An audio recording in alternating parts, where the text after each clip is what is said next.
ஒரு bank manager, இன்னொரு பக்கம் ஒரு பெரிய எழுத்தாளர். இது ரெண்டும் ஒரே ஆளா இருக்க முடியுமா?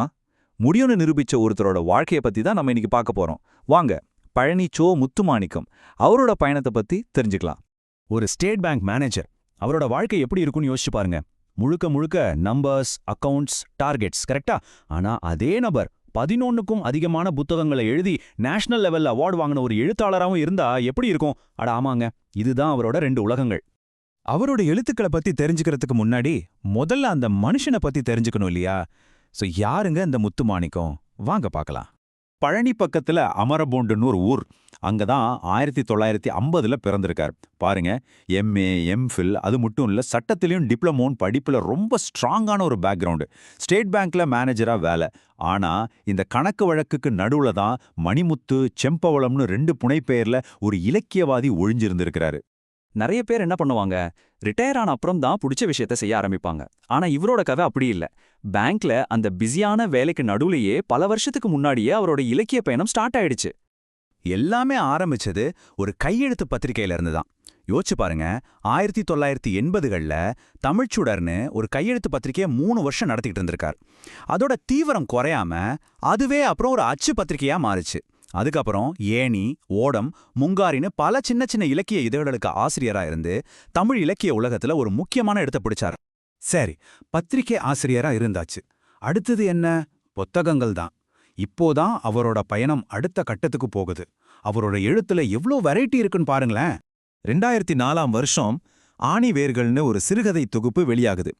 இதுதாங்க அவரோட வாழ்க்கையில ஒரு பெரிய டேர்னிங் பாயிண்ட். முதல் பெரிய இலக்கிய விருதை வாங்கி கொடுத்ததும் இந்த புக்கம்தான். ஆணிவேர்கள் சும்மா கதைகளோட நிண்டல. அதுல இருந்த சமூக பிரச்சனைகள், அதுல இருந்த அந்த வீரியமான விமர்சனம் நேரா யூனிவர்சிட்டி வரைக்கும் போச்சு. யோசிச்சு பாருங்க, ஒரு எம்ஏ தீசிஸே இந்த புக்கை வச்சுதான் பண்ணிருக்காங்க. அந்த அளவுக்கு ஒரு தாக்கத்தை ஏற்படுத்துச்சு. சிறுகதைகள் ஒரு பக்கம்னா இன்னொரு பக்கம் நாடகம். ஆமா, நாடகத்துறையிலையும் கலக்கியிருக்காரு. 2003ல வந்த உயிரின் விலைங்கிற அவரோட நாடகத் தொகுப்பு அதுக்கு ஒரு பெஸ்ட் எக்ஸாம்பிள். ஒரு நாடகத்துக்கு இதை விட பெரிய வெற்றி என்னங்க இருக்க முடியும்? அது ஸ்டேஜை தாண்டி கிளாஸ் ரூமுக்குள்ள போறது தான். நிஜமாவே கோயம்புத்தூர்ல இருக்கிற கொங்கு நாடு கலையறிவியல் கல்லூரியில உயிரின் விலை புத்தகத்தை டிகிரி ஸ்டூடெண்ட்ஸ்க்கு பாடமாவே வச்சாங்க, பாத்துக்கோங்க. சரி, சிறுகதை எழுதியாச்சு, நாடகம் எழுதியாச்சு, அதோட நிறுத்திட்டாரா? அதான் இல்ல.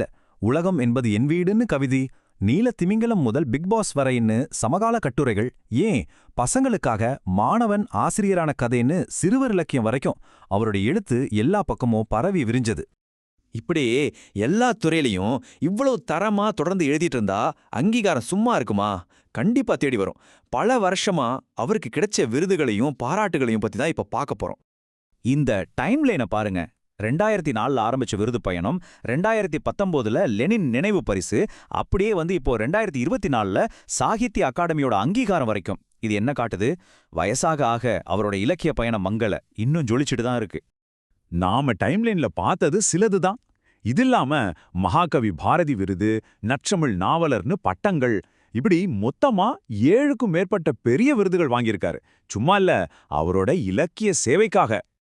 இப்போ அவருக்கு வயசு 74.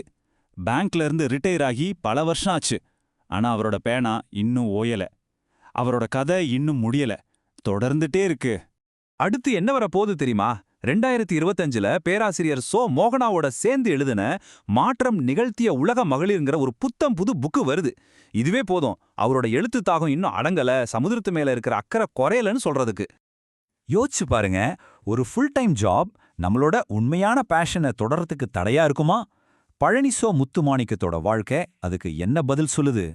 கண்டிப்பா முடியாதுன்னு ஒரு வாழும் உதாரணமா நிக்கிறாரு. இப்ப கேள்வி நமக்கு தான். நம்ம வேலைக்கும் நம்ம ஆர்வத்துக்கும் நடுவுல நாம எப்படி ஒரு பாலத்தை கட்டுறோம்?